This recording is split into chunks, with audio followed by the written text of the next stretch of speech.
Hello, friends, and welcome back. Here at To a Child, we talk about spirituality and mental health and how they work together.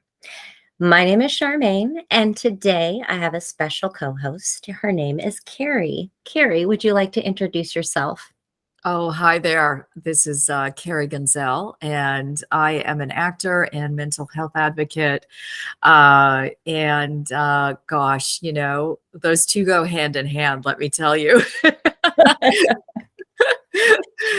You got to have both. Although for many, many years, I really didn't have a handle on the mental health aspect and really hid in my character work and in my work, to get by, which was not healthy for me. So it's wonderful to have now the balance, or at least attempt the balance. Absolutely. And that's just the thing is everything is balance and boy, do we need it. And we all struggle with it, whether we're acting or an actor like you are, where you portray characters and you can hide in that, or we're in the real world and we create something to get us through, create a persona or something that helps us get through the hard times. So, Absolutely. so today, what I really wanted to talk about is holiday survival because holiday time is so rough for me. I struggle, and I always have from childhood on. I struggled with opening gifts and having everybody's eyes on me. I struggled with having to have the appropriate reaction at the appropriate time because a lot of my issues through my trauma growing up was that I wasn't allowed to express emotion. So when you're not allowed to express emotion when you're feeling it, you're really unsure about when is appropriate to express emotion at all. So you kind of clam up. And I was very much that child that was just trying to please everybody. And expectations just always seemed to be just so high for me that I never felt like I fit into the holiday spirit. Like I could never get the holiday cheer everybody else was getting because my holiday was viewed different. And I realize now that that's a trauma response. Your brain is changed by trauma. Your brain basically, you have brain damage when you have PTSD. It is something that can be healed and made better, but it takes work. And right now, that's what I'm working on is figuring out a way to make the holidays a little bit better than they have been in past, because it's always been very difficult and very hard to find my place within the holiday. How about you, Carrie? I absolutely relate to all of what you said. Going back to childhood as well, I think that I always, before thinking, well, how do I feel about this? It was, well, how do the people in the room want me to feel about this? Right. Right. And it sounds, when I think about it now, I'm like, as a little girl, like thinking about opening those gifts and that attention, that really intense, attention on me, and the anticipation, right? There were times when I didn't know. I'd be trying to figure out what the expectation was of what my reaction was going to be. So I would open it really slowly as I was trying to figure it out to buy time, right? Meanwhile, my brother's like, ripping it open. And I'd be like, okay, so what does my face look like? What does my body language look like? Like, even as a child, I too grew up in a house where, you know, we were not encouraged to express our feelings. And there was, mental health issues going on in the home that were never discussed. And so it was a very confusing environment for me as a sensitive child who also was feeling things that I didn't understand. And at the end of the day, I just wanted to make sure that everyone was happy, right? And because that meant the day was going to go smoother, right? And so what can I do to facilitate that? And when I think about that now as a child, like that's a lot of responsibility that I was carrying. Oh, yeah. So anytime you let any one thing down or go, and then somebody would say something, it hurt double hard because we already knew that we were overextending and trying to stop that. But it's like it's that immediate guilt factor. And if there's any religion in your holiday, that plays a portion of it too. Yes. Oh my goodness. Yes. Yes. Yeah. And feeling, when I, as we're talking about all of these things and remembering what it was like to sit there in front of that tree and legitimately be excited too, on top of it, Mhm. but then thinking, well, how am I expected to respond to all of these things? Um, one of the things that was said to me as a child and throughout adulthood and still today is you're not normal. You're not normal. Now I look at that now and I'm like, thank goodness. Yeah, thank God. But when you're a child, that's not Right. what you're trying so hard to just fit in or find your place. And trauma makes that so, so difficult. I already felt strange. I didn't feel comfortable in my own skin. So to hear that over and over again of why can't you be like everyone else? Why can't you do that like a normal person? Why can't then it's this, you know, narrative going through my brain of like, you're different, you're weird, of course, I'll take that into the negative, right? Right, right. But that's also what we do as children is that, when something bad happens, we process it with our little egocentric mind, which means it's got to be our fault. There's got to be something wrong with us then, and that's the story that we tell ourselves that helps us get through that portion to survive. But as we get older, we can't use that same story because holidays holidays might remain hard for the rest of my life. I realize that. But I can have a plan going in. I can have a strategic plan. I can put in place, like I can write down all of the what ifs of what could happen, when it comes to burning the dinner or getting the wrong gift to the wrong person or whatever craziness comes up in my mind, and then write out what I'm going to do if that happens and what is the end result if that does happen. Is it the end of the world, or is it just literally something that happens and that you can brush right over? It's just a thing that happens. Oh, I tagged the wrong gift. That's quite embarrassing, but it's not the end of the world. Oh, exactly. I think too. I think, going back to a child, it's like to think that I had some control over all of these people, places, and things around me. And I did carry that into adulthood until I got help. Mhm. I carried that right up until me crashing and burning emotionally, Mhm. thinking that I could keep controlling, the world around me by behaving properly, Right. that meant, and having these unrealistic expectations, not only for those around me, but for myself. And not understanding how unhealthy that was and unrealistic. you Uh-huh. And you know what? I've heard it time and time again with expectations, holding high expectations for an event. And when things don't go as planned, as expected, then it's like everything crashes and burns, and it's the worst holiday ever. And it doesn't have to be that way because that's literally setting yourself up for disaster every time that you set an expectation that's unrealistic. I mean, I remember having expectations when I was a kid that Christmas time I was going to get exactly what I wanted out of that Sears catalog every time. And, I'd spend hours circling the ones I wanted, the particular Barbie house, the Barbie and the rockers, which one I wanted.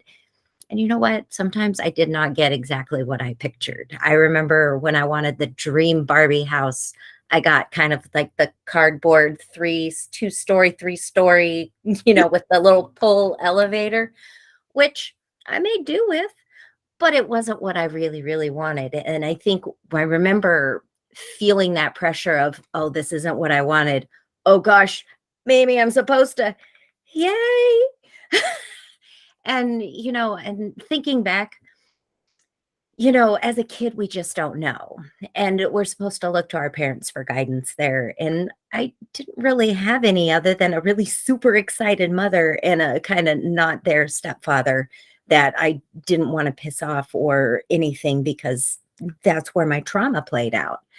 I know now that my view of my childhood holidays is not the same view that my mother has. My mother has that magical Christmas, beautiful view of that perspective of the holiday, where I don't share that same enthusiasm. And it's hard for me to share that enthusiasm. And I know that makes me feel different during the holiday time. But I can also accept that portion of me. Like, I get it. I'm a spooky girl. I am never going to be a Christmas girl.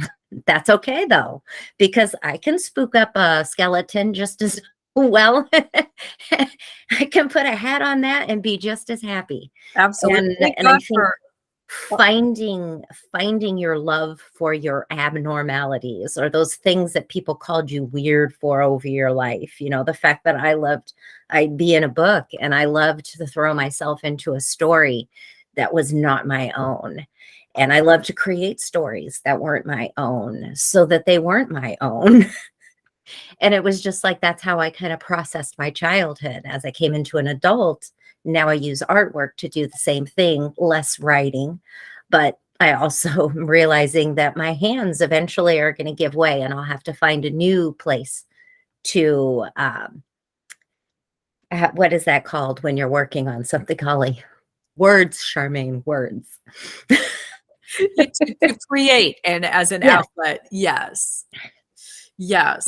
I was thinking when you were laughing and talking about skeletons and Christmas, I was like, thank goodness for Tim Burton. Yes. Thank you, Tim Burton. There's Christmas for everybody. Yes.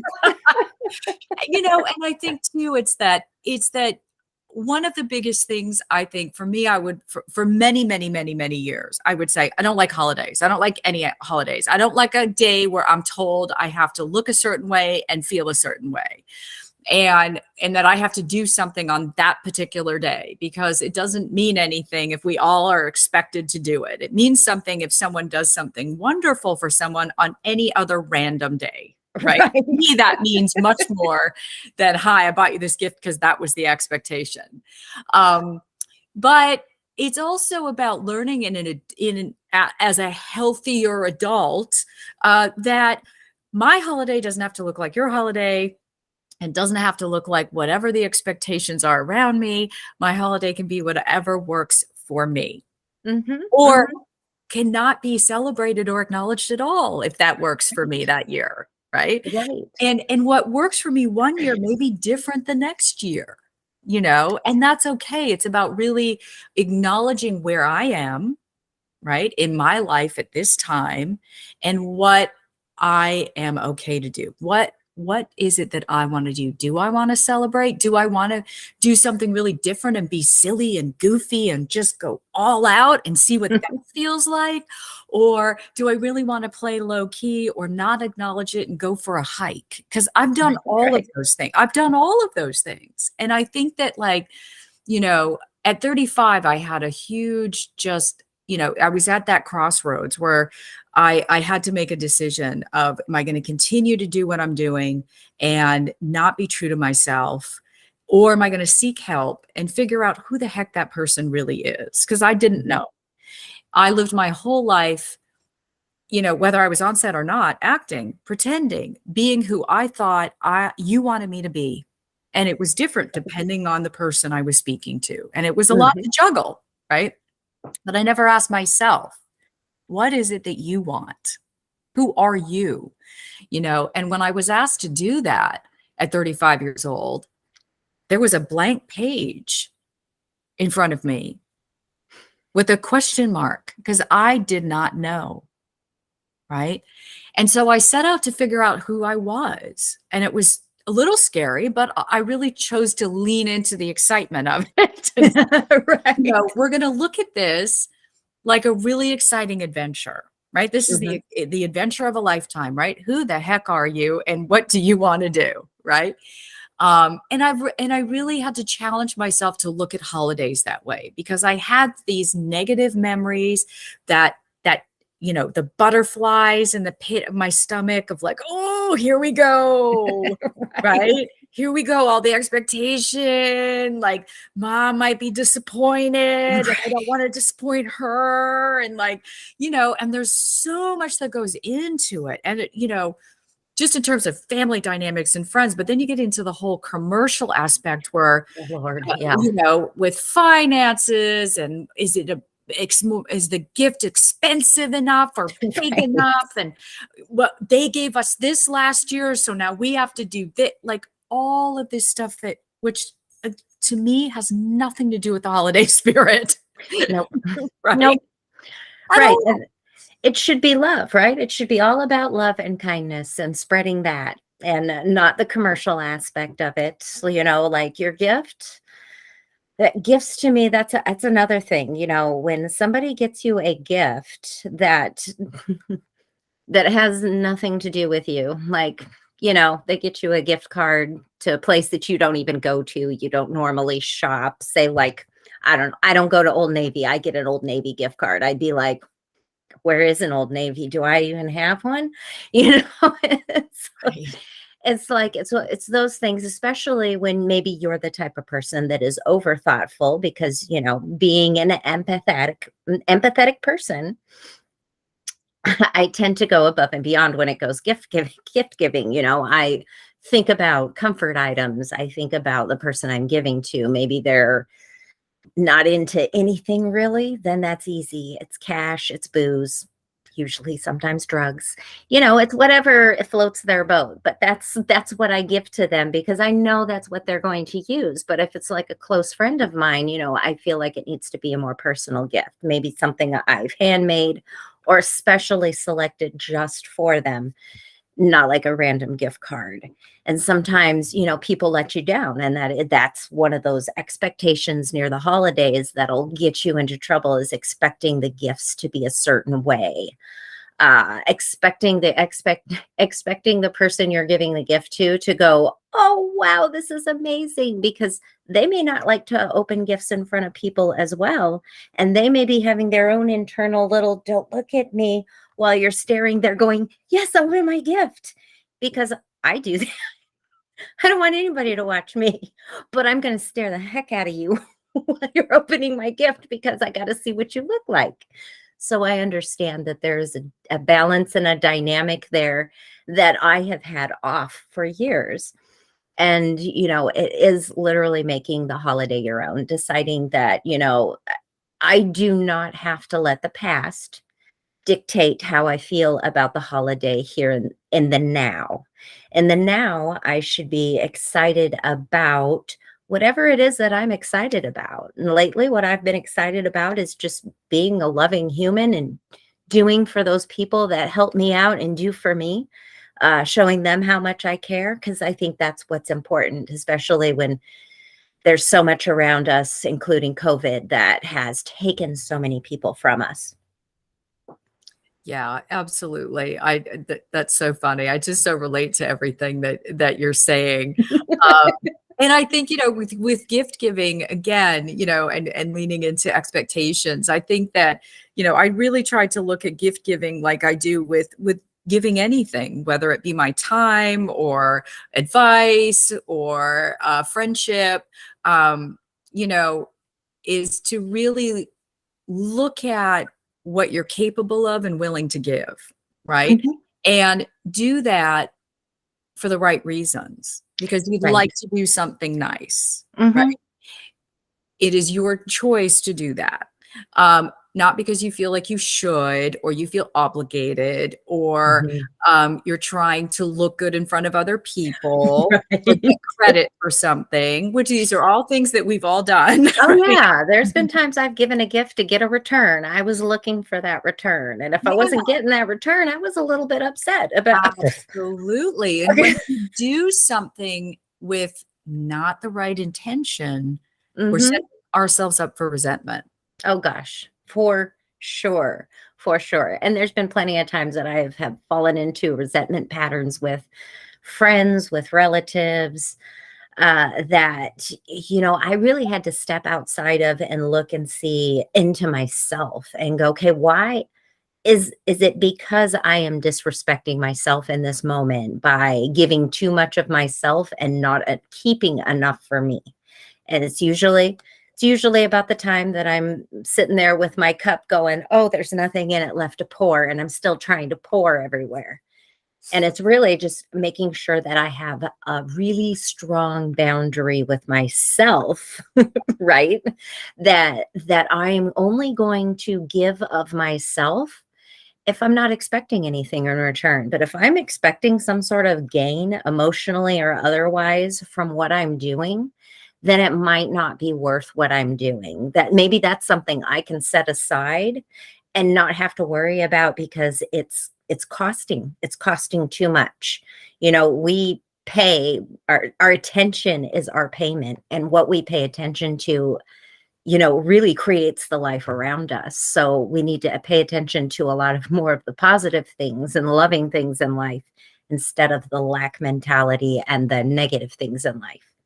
Oh, absolutely. I was just going to say too, B is for boundary, Yes. right? And those can be hard to set because when we set those, we start to think, oh, I might let someone down, Mm-hmm. right? But we've got to worry about not letting ourselves down and doing Right. right for us. And you cannot be at every event for every person at every given time that they may need us there or invite us somewhere. We have to Mm-hmm. really look at what we're able to do emotionally, financially, and just even within the schedule that we have to honor who we are. Mm-hmm. And that has to come first, and we forget that sometimes. Well, Well, they invited me. Oh, but they're expecting me to be there. Oh, but and we always set ourselves aside mm-hmm. instead of honoring who we are. Um, and it took me a long time to really learn that. It was tough for me at first to say, thank you so much for the invitation. However, right? Um, Right. because I'm like, oh, I'm letting them down. Right. No, and I know I'm so guilty of it as well. But I also notice though that putting boundaries in place don't necessarily work immediately the first time. That a lot of your loving relationships around you tend to not respond very well to new boundaries if they have been taking advantage of your lack of boundaries. And I've had to tell myself that I need to not look at the short term discomfort of setting a boundary, but the long term comfort of myself overall.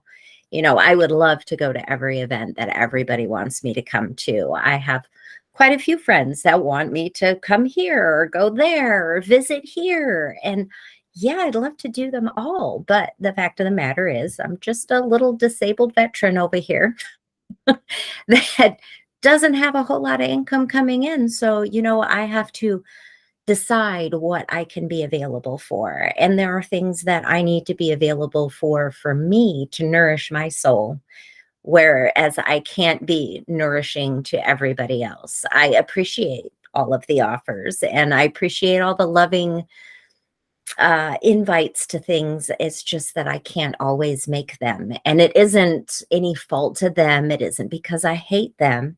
It's that I have to have boundaries of my own. Otherwise, I'm going to be in financial ruin, number one, because I would just travel everywhere.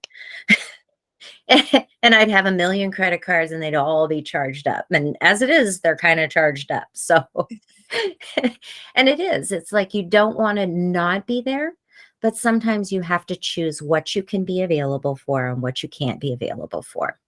Absolutely. I think, going back to COVID, I think that one thing, as difficult as I found that to be because of the disconnect with people, one of the things that we all got very much used to is this. Yes.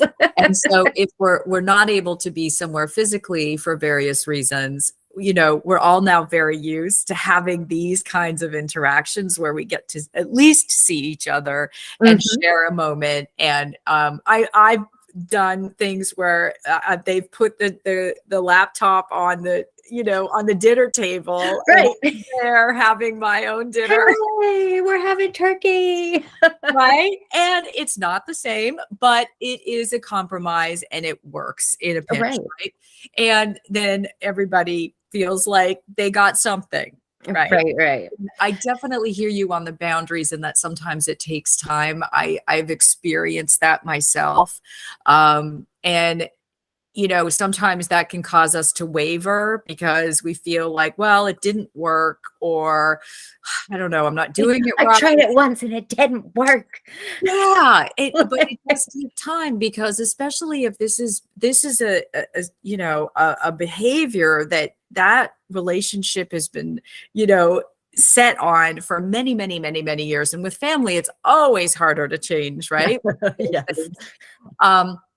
It does take time for people to adjust. And there's some people that just will never adjust. And Mhm. there's the acceptance of that, Yeah, where, and well, I have to still set that boundary, but I also have to accept that that's who they are. that's the radical acceptance of the situation, that you cannot do anything about it. There isn't any boundary that will fix that, but this might be somebody you just have to have in your life, that you can't just, it's like, sometimes I hate to say it, but sometimes you're like, they're old. And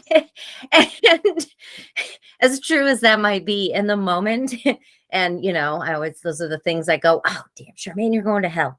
But I think those are just, it's a human response to knowing that deep down inside you love this individual. You will always love this individual, but this individual isn't ever going to change. Therefore, you have to protect yourself by doing A, B, and C, whatever that A, B, and C might be. And I've had to do it with my own mother. I love my mother.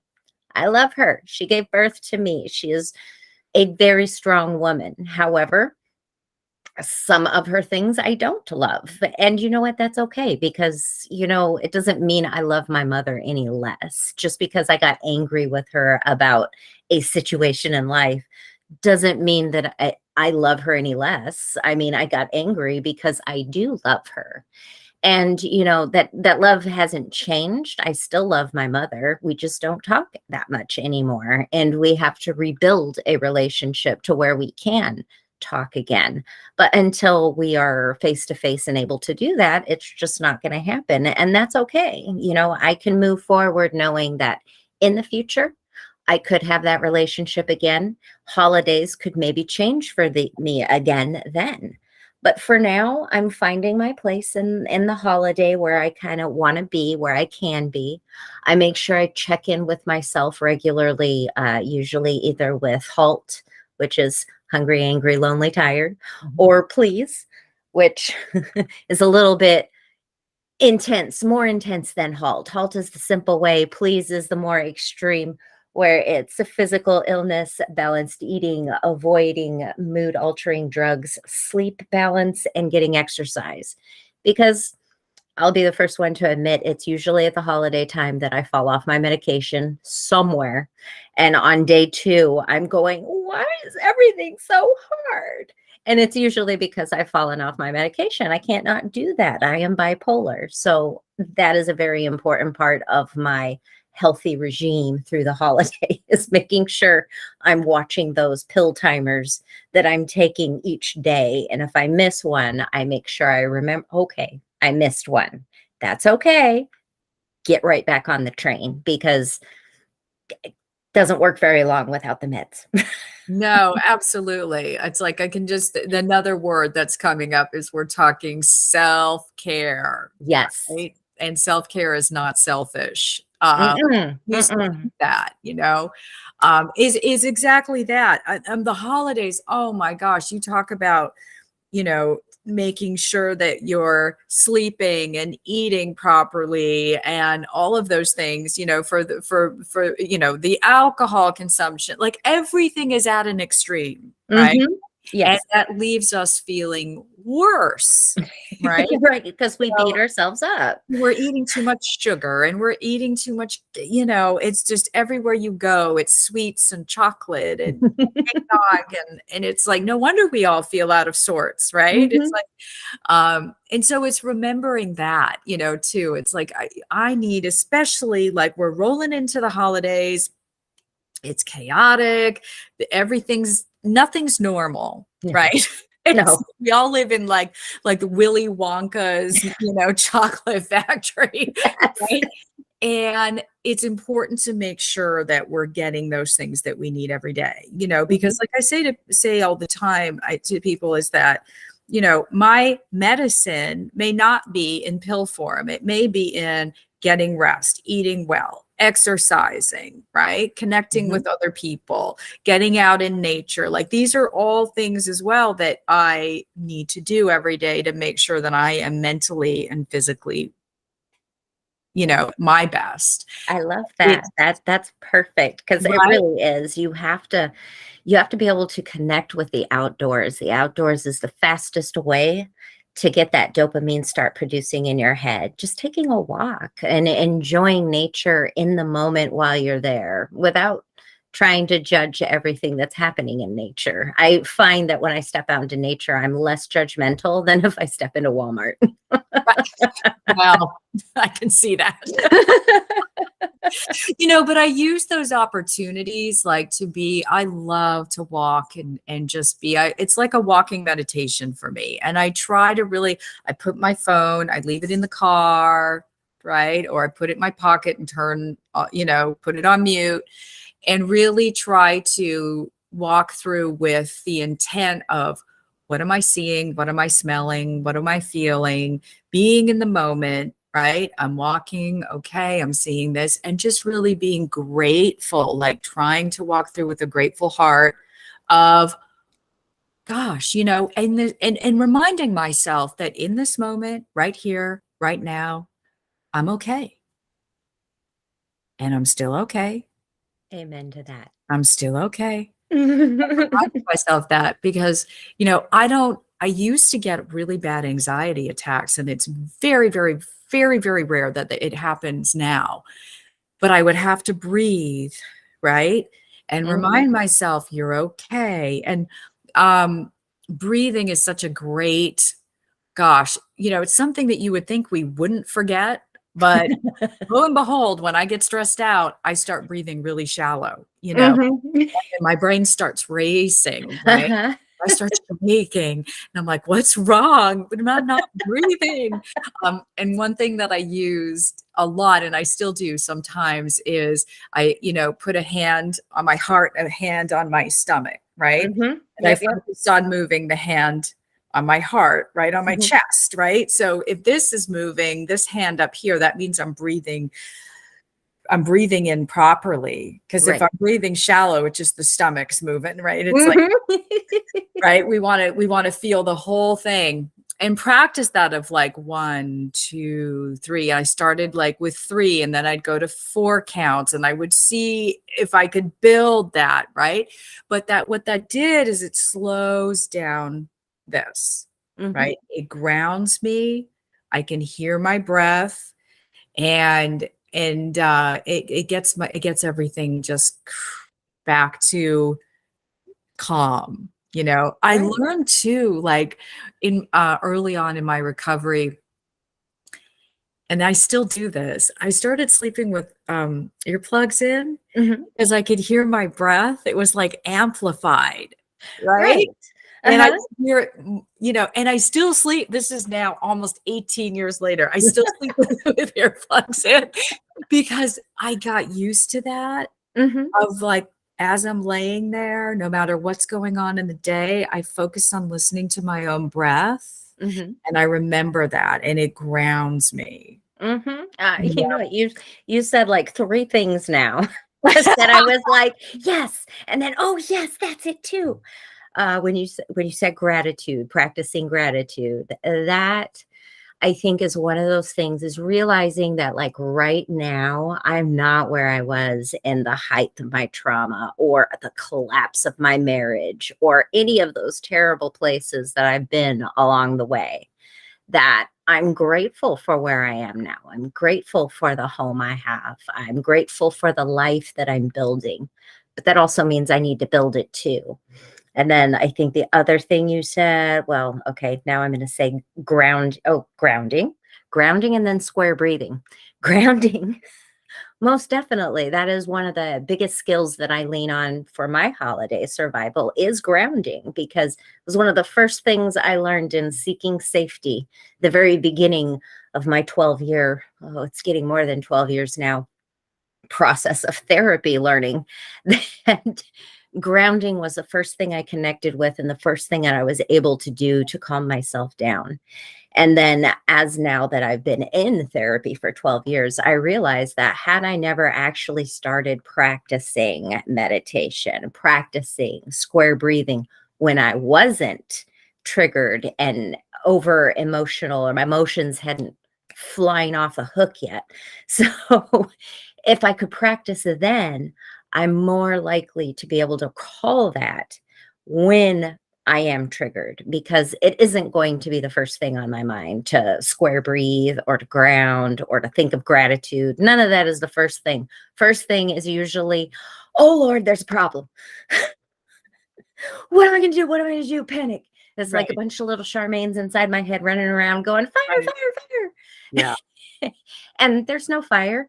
It's a burning candle, and I have to remind myself that just because my emotions are telling me something, it does not mean that that is fact, that it is just information to take in and to process. And in order to do that, I need to bring on the thinking part of my mind. I need to bring on the prefrontal cortex to say, hey, here's why you smell smoke. It isn't fire. Settle down. And I think that's where a lot of us get stuck, is in that initial response that the amygdala lets off, which is the fire, fire, fire. Absolutely. Oh And my at the God. holiday times, that fire is bigger and more intense because it involves every family member, every friend, all of the stuff going on. And it's very daunting, but nobody is alone. We're all human, and there are ways to get through. Oh, absolutely. Absolutely. And I think too of just what you're saying about, feelings of like, feelings aren't facts. Like feelings can deceive us, right? Mhm. They're, and it's also feelings are going through the filter of perception, Yep. right? And what our perception is of any given situation may not be actually what's going on. We may be more sensitive that day. We may have misunderstood what was really going on. And I think that, again, early in my recovery, that often would happen. And I, of course, would always go through the perception of negative, Yep. right? And I'd done something wrong and I'm not good enough and I shouldn't be here. And Oh Lord, oh sadly, Lord, yes. but what really helped me a lot was remembering that to ask for what I want, right? Ask Mhm. for clarification, because when I have the facts, then I'm safe. Mhm. No matter Yep. what they are, even if they're not what I want them to be, Right. right? If I have the facts, I'm safe because I then can make a decision for myself, Right. right? Whether that's a good relationship in my life or a good situation for me to be in, or what the appropriate response is. But until I have those facts, if I don't ask and I just assume, just Mhm. go with how I feel in the moment, right? Without actually investigating, Right. you know, that's when things go off. Yeah, Go we off. always have to remind ourselves that we are not mind readers. When you experience trauma young, you end up with this pseudo skill of thinking that you have control over everything around you if you just behave a certain way, and that you really have no control over anything around you. And their control is a big fat illusion, just like time is. But we cannot control every situation. I like to ask myself a lot, am I trying to control something or am I trying to be healthy? Because there is a difference. And just like that, I have to ask myself, whether or not certain people are being healthy in my life or whether they're not. And I have to make that decision. And I think decision making was really hard for me too, due to trauma, because I was afraid of hurting people's feelings. I was afraid of a lot of different things. And so that makes it very hard to make a decision. I remember standing in a grocery store looking at the cookies and going, what do I get the kids? And almost breaking down into tears because I'm choosing these cookies thinking they're not going to like them. What if they don't like them? They're cookies. They should like them. Most kids like any cookies as long as it's a cookie. But I was really caught up in the, how am I going to get my kids to love me? How am I going to get these people to like me? How am I going to? And it isn't really that. It is, how am I going to do that all for myself? Because if I can show people how I love myself, then they should love me properly. And that's most been my problem, is that you do show people how to love you. And I was showing people how to love me by not loving myself. And so they weren't loving me the way that I wanted to be loved, even though I was trying my best to give all that love out to get it in return. It just wasn't coming because they weren't the people to do that for me. Yes. Oh my gosh. That brings me to another topic, right? It's the fine tuning your people picker. Oh gosh. Yes. Right? Discernment. Yes, Discernment. really. And just watch, because they will show you by actions who they are. But you want so badly to have a close friend sometimes. I know in the beginning of my recovery, I just wanted people to talk to that understood. So any person that pretended to understand was now my best friend.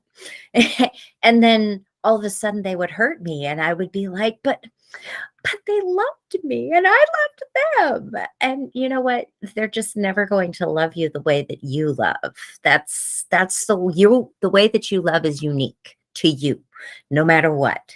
So you have to be able to give discernment of who is going to get that. And there's got to be like, I want to say a level. That's not what I'm looking for. There's got to be like a quality of friendship that you choose to have. You can't just accept any person that wants to be in your life, because sometimes those people in your life turn out to be energy vampire suckers. And now you're stuck with them because you chose them as your tribe. And you're slowly dwindling away inside.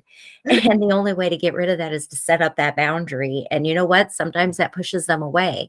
And unfortunately, it's a side effect of a boundary. But if they're walking away because of a boundary that you're putting up to keep yourself safe, then are they really a friend? Do they really love you? Are they really out for your best interest?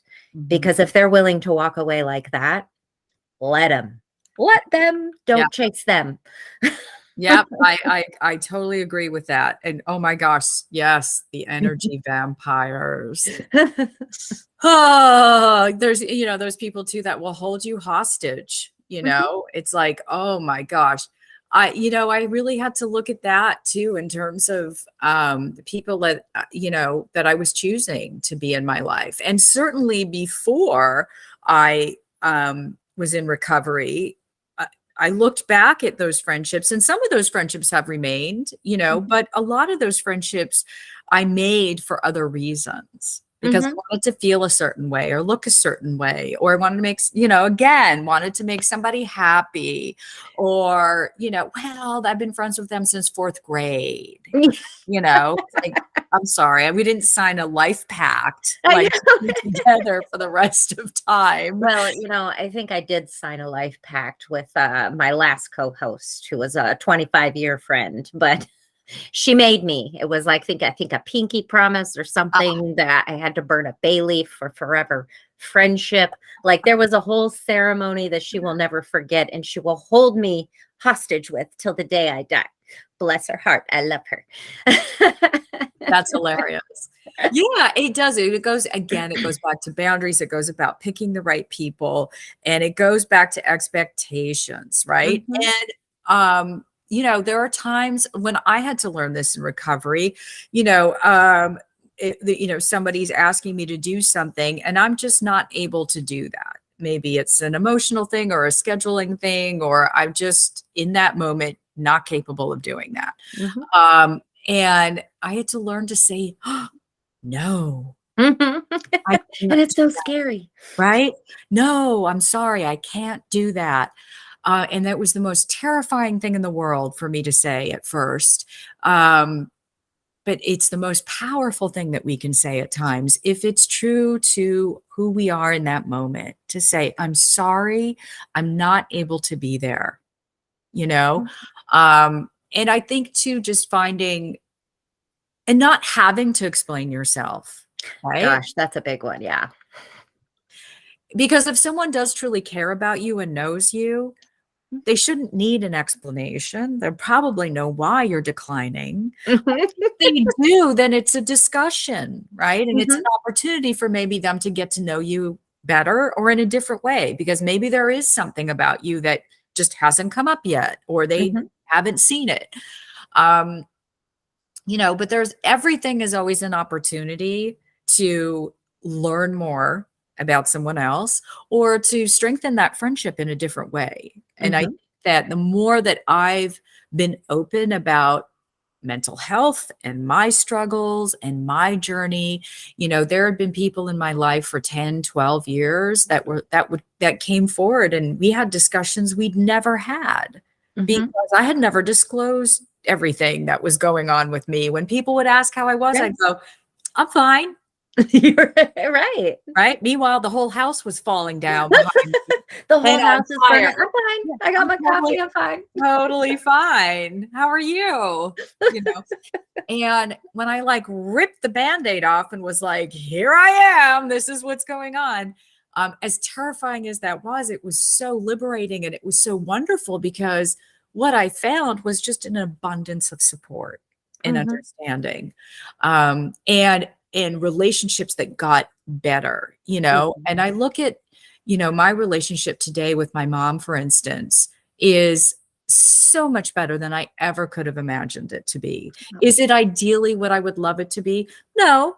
Mhm. But you know what? I have some other incredible relationships with some wonderful women in my life where I get to have that type of interaction with them that maybe I don't get to have with my mom, but I get to have a relationship with my mom today. Mhm.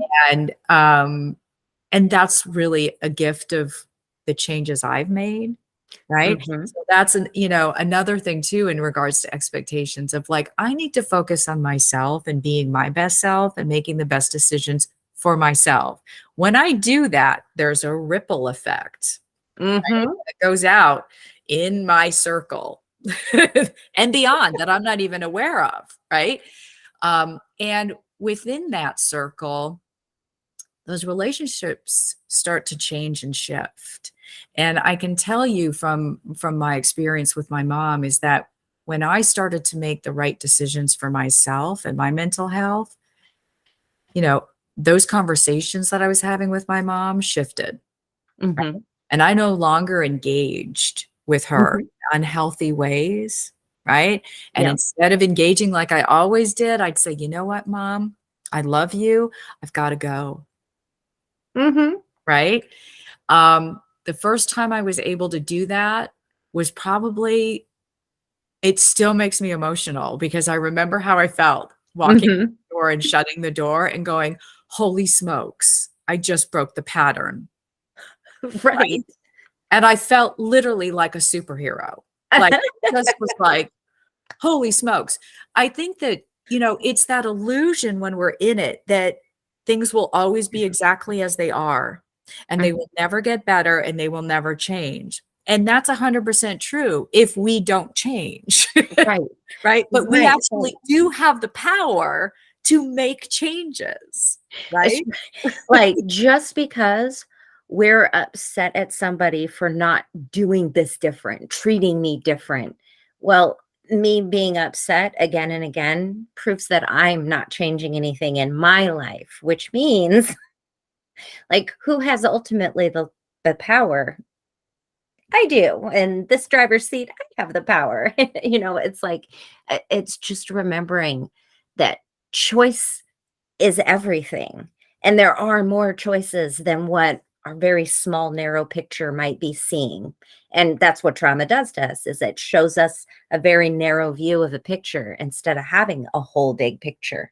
And, getting past trauma is being able to step a few steps back and see more of the picture. Absolutely. And yep. I think too, when I think of trauma, I feel like what that does is it takes away our view and shows us someone else's picture, Mhm. right? And our view gets blocked, It's like we become the victim in a story. And then we're stuck there because we don't know how to be anything different because of what was done to us. Yeah, it's like the biggest bait and switch, right? Because Yes. like we're now told, well, no, this is the story and this is the character you're going to play, even though it's not authentic to who you are. Mhm. And we can live our entire lives in that false narrative unless we make the decision to actually look at who we are and what the actual narrative is. And that takes a lot of work and it takes a lot of courage and a lot of willingness, right? And it's not easy. I know, at the beginning of my journey, there were some really, really tough years of trying to break out of that and Mhm. and facing the reality of the situation and also looking at my part as an adult in Right, all of that. exactly. Because once I'm an adult, I'm not a victim of things just happening to me. I'm now making the choice to Yep. stay exactly where I am in this Mhm. false narrative that is no longer serving me. That never was true. Mhm, It mhm. was never serving me. Um, I'm making that choice. And as much as I wanted to sit there and point the fingers at everybody else, I had to look at what my part was in that, right? Mhm. And and also find forgiveness for myself because like we don't know what we don't know, right? Exactly. So Exactly. instead of looking at myself and go, wow, well, I'm a piece of shit because look at what I've done to myself, right? As an adult, I can now say, okay, I'm going to forgive myself for not knowing that there was another option. Mhm. But now I do. So now it's on me to do what's right, right? To find the help I need, right? The support I need Mhm. and and to get those answers that I need and to make those better decisions. So that's now on me. And to me, that's like very powerful, really powerful. It is very, very powerful when you're able to take the control, realize that sometimes you break the eggs. Sometimes we do. Sometimes it is our fault that the egg broke. And you know what? We can sit and wallow and dwell on what went all wrong, or we can take it as a lesson, decide where we can change things. Maybe it won't work the same next time, and try not to break the eggs next time. Absolutely. But you know what? I learn the most when the eggs break. It's I true. learn the most when things go horribly wrong, right? That's when I really get the lesson, you know? Sometimes, yep, sometimes I need that repeat lesson a little harsher a few times to actually get it. At Yeah. least And that has that's been it. my I experience.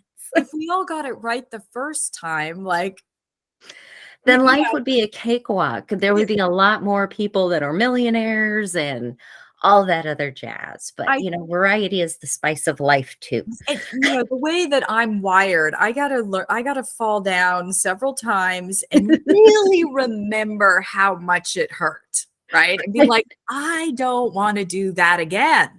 But it's Right. probably gonna take 4, 5, 6, 7 times of a scraped up knee and, I Yep. ripped my pants again and I'm on the ground and I'm like, "Ooh, I don't wanna do this again."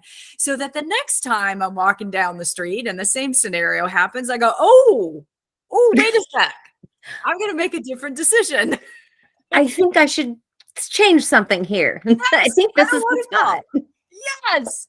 And that's just how I'm wired. Because let me tell you, I can take a lot of pain before I'll actually make that right choice. But what I found is in recovery all these years now is that I'm less tolerable. There's less tolerance of it because I know I don't have to do that. Exactly. Yep. Right. And you start to go, I've done all this work all these years. And why do I want to cause myself more pain? Like that's counterintuitive to what I've been doing. So I want to feel good. Like I haven't done all this work and made all these sacrifices and done all the things I've done to feel crappy. Right? Exactly. That's not why I did this, right? I want to feel good. I want to be able to smile and like myself. And even on the worst day, still find gratitude in my day and say, you know what? That was not the best day, but I'm so grateful. Right. And it took a long time to get there. You know, when I began my journey, I could not even look at myself in the mirror. Oh, I I have been there. Yes. physically could not look at myself in the mirror. When I brushed my teeth, I'd look down in the sink. Yep. That's how much I hated myself, and that makes me so sad today. Like when I think about that, because for many, many years now, love myself, and I've learned to love myself and forgive myself for those things that I used to think made me such a horrible person. It makes me really sad to think of that girl, but that's who I fight for every day, right? Yep. She's still in there. And I Oh, yeah. fight for her every day. And on those days that I'm tired and I'm angry or I'm frustrated and I'm just like, I think about her, right? And I pick up that sword and I'm like, let's go, right? Let's go today. Like we're going to fight. We're going to get this done. And I love you. Right? Those amazing words to be able to look in the mirror today and say, I love you. Even That's a on that. powerful place to be. Yes. Yes. And so I think of the holidays, I've got to remember, look in that mirror, right? And say, I love you and do what's best for you. What's best for you.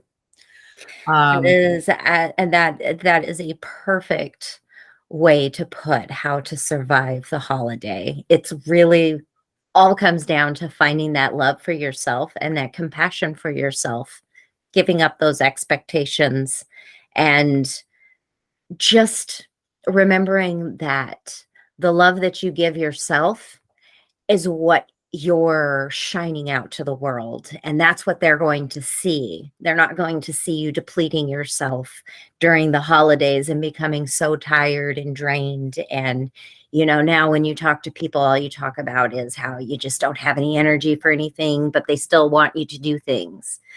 And then that slowly changes over to a place where now, when people approach you to ask you if you want to do something, they'll go, hey, do you have this time in your schedule to do this maybe?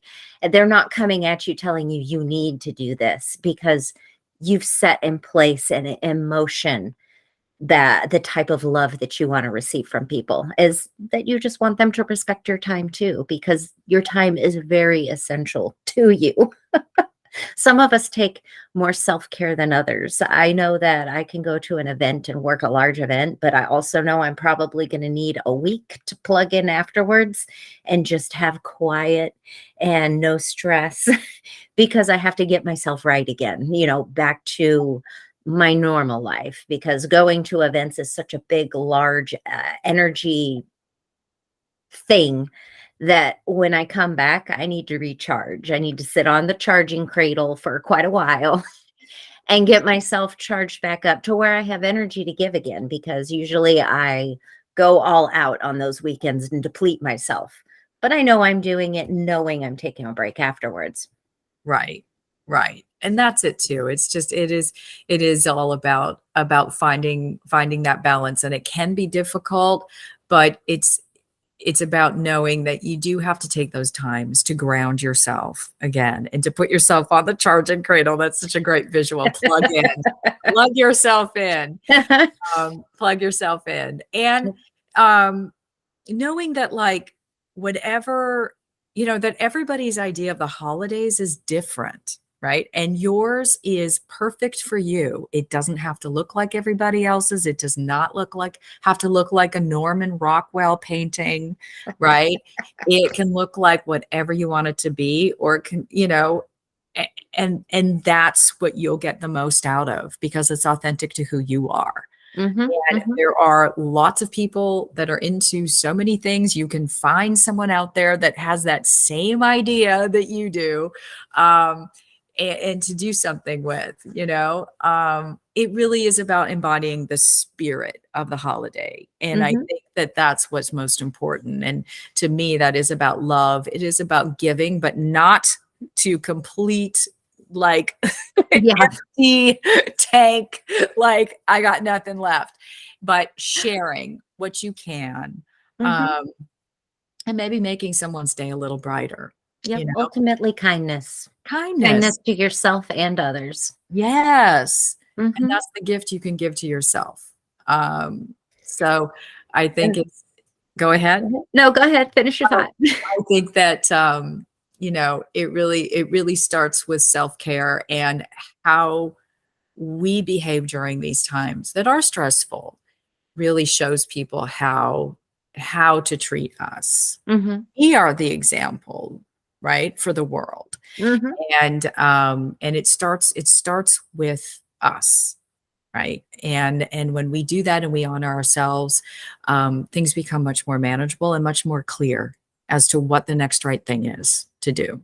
Yes, exactly. And that's all I want. That's what the channel is about, is to hopefully plant some seeds for some people that might struggle in the same areas that I struggle. You know, it's all about learning more and then growing, because, you know, us as humans, that's what makes us happy, is when we grow.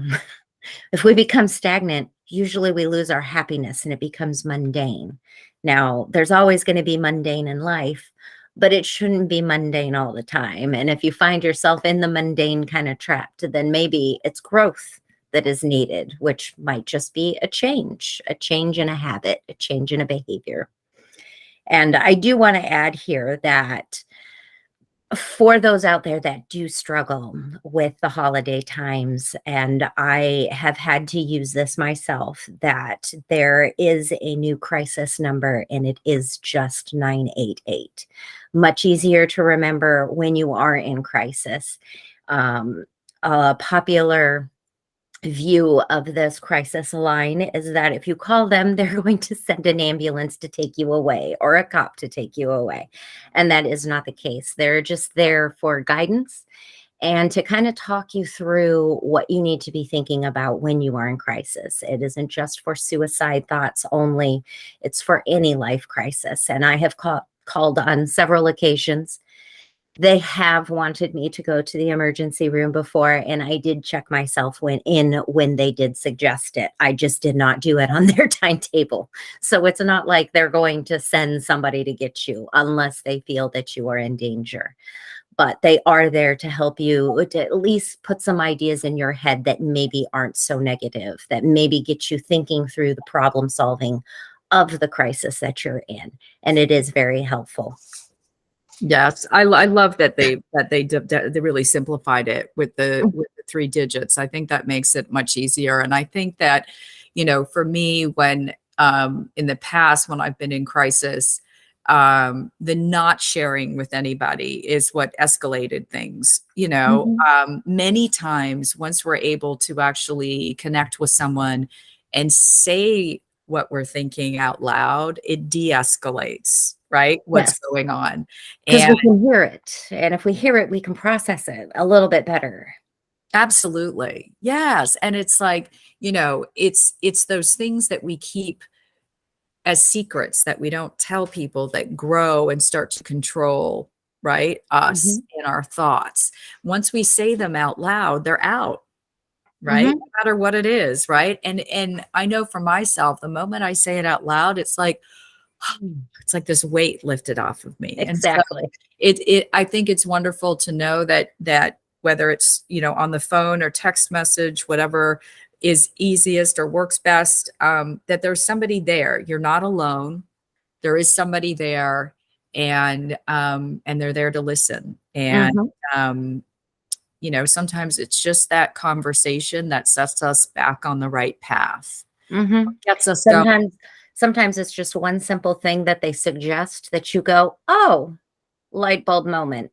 Oh, yeah, you're right." And it usually, for me, it always came down to, I didn't want to change. Why do I have to change? Oh, I see. I'm still doing the same thing. So, but expecting a change. Oh, that's not how that works, is That's it? not how it works. Yes, I believe that's the definition of insanity. It's like, Yes. but we've all been there. We've all been there. Like, why isn't this changing? I want it to, but I'm Mhm. not doing anything any differently. And I think, going back, you were talking about the mundane. What I've learned over the last number of years of change and growth is that when I feel uncomfortable, that means that I'm probably doing the right thing because I'm doing something differently. And that means that I'm changing and growing. When I feel Uh-huh. super comfy for a long period of time, Oops. I'm probably not making those changes. And that comfortableness will like slowly kind of glide right into being discontent, And right? then it's depression. Yes, because I'm not continuing to do the work. I'm not Mhm. continuing to test myself, to try new things, to say yes to new things, right? Uh, I want to add that about the holidays too. That is another thing that, trauma tends to make us want to isolate and keep away from the things that trigger us. The problem with that is that then we don't get used to those things that trigger us and we'll never get over it. They're always going to rule our lives. And if something is ruling your life from the past, it's going to make it extremely difficult to remain present. So, it's very important to start looking at those things and slowing yourself down, remembering that emotional intelligence is a thing. And sometimes we have to breathe through our emotions and remind ourselves they're not fact. Find what our emotions are telling us and pointing us to, because they're indicators. When we're angry, we're being disrespected somewhere, whether it's ourselves or the outside world. Sometimes it's ourselves, which means we have to admit to some things, which sometimes is really, really difficult. But once you finally do it, just like you said, that weight comes off the shoulders again, and now you feel so much better than you did, and then you think to yourself, "Gosh, if I just changed sooner." And then that's when gratitude should kick in, because otherwise you could go, "What if? Oh man, I wasted my life." You could dwell forever on the fact that you didn't change when you could have changed. However, you're not giving yourself the credit of moving forward and now seeing it and now attempting to make the changes. That's where the focus should be, not in the past to dwell on it, but in the future to either focus on it with intention so that it fixes things, because you're always going to have to revisit trauma in order to fix the trauma. You typically, trauma wants you to avoid. Well, the only fixing to avoidance is to not avoid it anymore, which means you have to go back to it. And in going back to it, you can find places where you've grown and you've changed and you've experienced maybe amazing growth. And that's where the focus should be, is finding that growth after the trauma happens. My holidays still are rough, and I am working on healing those. I work on healing every day. I remind myself that I'm working on healing every day, especially the days that are hard and I find myself in bed and I don't want to get out and I can't find my dream that's going to pull me out of that state. That's when I have to make a change. And usually the one question I ask myself is this effective for the life that I want? 9 times out of 10, what I'm doing is not effective for the life that I want, which means I need to now do the opposite action. So I got to do opposite of whatever it is. If I'm laying in bed and binging Netflix, well, guess what? Netflix has got to go off and I got to get out of bed. So that's anywhere else other than the bed. So maybe I work on an art project. Maybe I go outside and do some yard work or do something that makes me feel good. Maybe take a little walk, a little jog, play with the dog. Lots of things that I can do to try to get myself to a place where then I can work on why did I get stuck? And then that's when life starts getting better.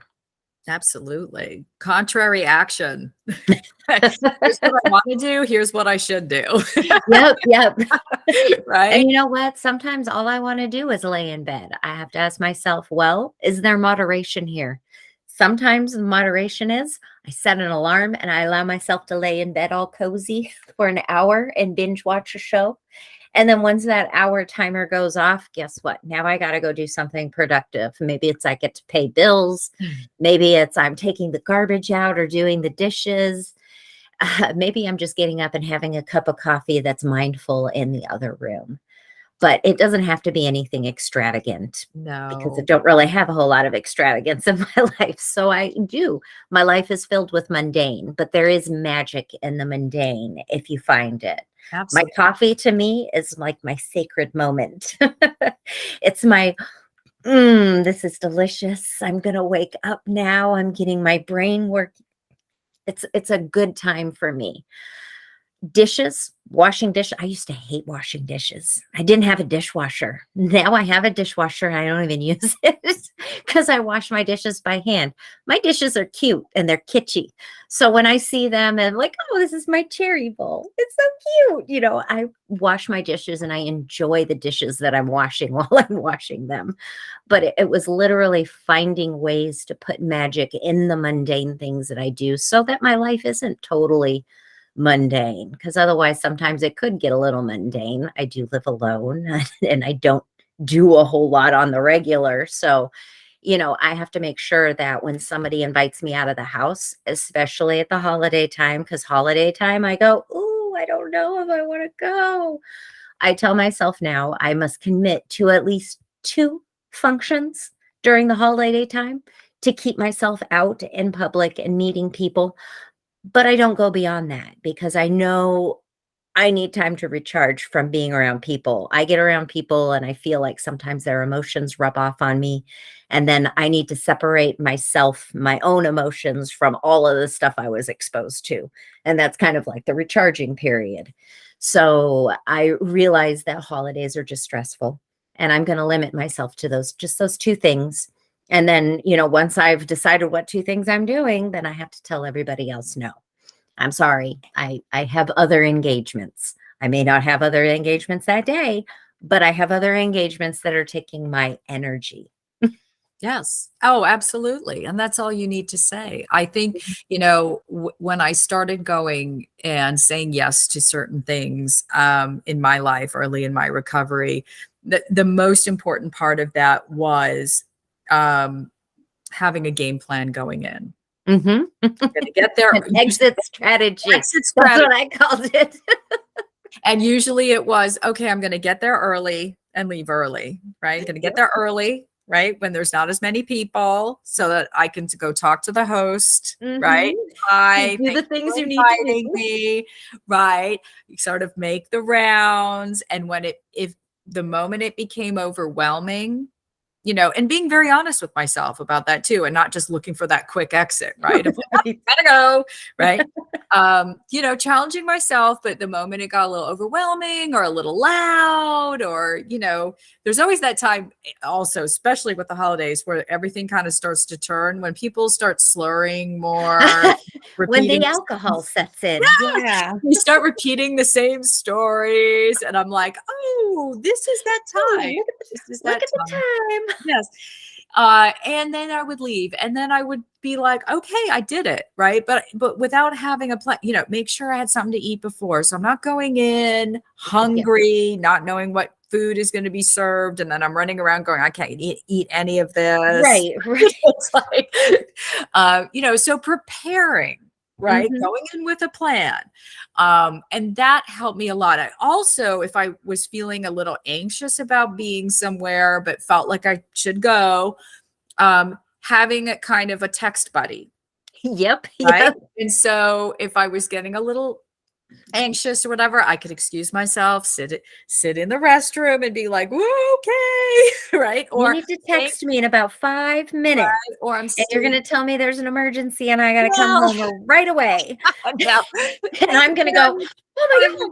yeah, leave right now. No, no, but I would say, I'm here. I'm here. Right. I'm going to stay for 1 hour. Right. And then I would be accountable, right, to Mhm, follow through. So a lot of it was about being accountable, right? mhm. Okay, I'm making the commitment. I'm going for an hour. And lo and behold, there were times that, by golly, I was actually having a really good time and I did want to stay longer than I had Right. planned. So leave room for some surprises. Yes. But it helped because I felt like I had a lifeline outside of that event or of gathering, Mhm, right? And that helped me, right? Or mhm. I'd go into the restaurant and be like, "You are not going to believe what just happened," right? So it felt like I had a wingman, um, and that helped me a lot, whether it was a family gathering or a work event or friends. It helped me a lot to kind of go in with that, right? Mhm. And know that I wasn't just wandering in there by myself and unsure Right. what was going to happen. How am I gonna make up a lie on the fly if I need to leave? What if this happens and I'm stuck here forever? 'Cause that's Well, never and gonna also happen. being, not only being honest with myself, but being honest with the host and saying, I'm feeling a little overwhelmed today, right? Or a little tired or a little run down or what have you. So thank you for having me. I'm going to come and enjoy myself, but if I excuse myself early, that's what's going on, and I will check in with you tomorrow.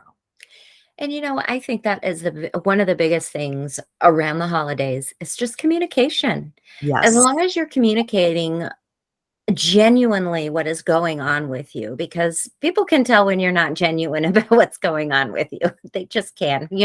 It's a tone, it's in the communication. You just kind of know, oh, this person's totally bailing. But, all you have to do is reach out and be honest about how you're feeling, because we should be honest about how we're feeling at any given time. If we don't let others know how we're feeling, they don't know how we're feeling because they're not mind readers, just like I'm not a mind reader and you're not a mind reader. We don't go around doing that. I mean, I'm sure there are mind readers. I haven't met one yet. Even the psychics can't read my mind. So, because my mind is my own and my mind has its own set of perceptions. And so that is always one of the biggest things. And like you said, expect the unexpected if you're going to expect anything, because expecting the unexpected is what brings surprise to you. I also had to learn, especially during the holidays, that anxiety and excitement feel very much the same to anybody who has experienced trauma before. So maybe I am really excited about the holidays, but it's presenting as anxiety because that's what I'm familiar with that feeling. And because they're so similar, I confuse it all the time and it's very difficult. I've done some very wonderful things for the holidays. I've done the Christmas story dinner where we went to the Chinese restaurant and had Peking duck. You know, I've done that. I've done a lot of really special things around the holidays, but I've also had to learn that the holidays do not have to fall on the holiday to celebrate the holiday, because I was without my children half of the time. So sometimes it would be with the holiday with their dad, but I never did take them away from that holiday, even on the holidays that I had them, say Easter, Christmas, the main holidays that came with family dinners. I always made sure that even though I had them, they went and attended the family holiday, because I couldn't provide that for them the way that I separated myself from my family. My family was way on the other coast. So, it wasn't like they could come to mom's house and have a big celebration. Nobody came to see me. So I wouldn't take that away from them. but we would celebrate other times. Like now, Christmas time, they all work kind of retail jobs. So we do Christmas sometimes on Veterans Day because it's early in November. And we can do like the whole holiday meal and all that stuff well before the holidays. And that way I've gotten to celebrate with them. But I've just had to tweak my view of it. And it's just that it's the story that you tell yourself about the world around you. Sometimes we have that negative lens on there. Sometimes we have the rose colored glasses on there. What we need to do is find the balance between the two and use those eyes. Yes. I think they kind of look like the 3D glasses, the red and the blue. Yeah, all those little colors and like very hard to see out of sometimes. You're like, oh, okay, there it's working now. Right. Right. Yes. Yeah. I All think right. Well, I don't really have anything else to add on holiday survival. How about you? I think we covered a lot, and I hope that people were able to take away some things that are helpful to them, and some new tricks and tools to use. And it is life is a journey, and we're going to continue to try new things and experience different things. And if something doesn't work this year, well, you know what? There's another whole set of holidays coming, so you could try something else. And, I think just not really placing that expectation of like, well, it wasn't, a home run this year, so it was a failure. It was what it was. It was an experience, and you can find something positive in any situation. There's always a takeaway if we look for it. There really is, even at the worst possible scenario, you can find something to take away from that. And I think I loved, what I'm taking away today, which I loved, was finding the magic in the mundane. Finding the magic in the mundane. Yes. Yes, I love that. There is magic when you look for it. So find that magic wherever you are, because we create that magic. We create that. And that we do. You can create your own holiday magic. Well, I thank you for joining me for my little podcast here. I loved all of the input that you had, and I just purely enjoy talking to you. I love talking to you too. It's just been such a blessing. This has been like so far my favorite holiday moment so far. So I love it. I love it. Okay, well, is there anything that you have coming up that you want to plug, or anything that you want to talk about? Gosh, no, not really. Nothing I can talk about right now. There's some things in the works, but we'll see how it all plays out. I just, wish everyone a happy holiday, whatever that means to you, and send out my love to you. And gosh, just make it your own. You couldn't have said it any better. Well, of course, take what resonates with you and leave the rest behind. And I am wishing you light and love this holiday season. Remember, 988 is out there if you need it. Thank you, everyone, for listening. Light and love.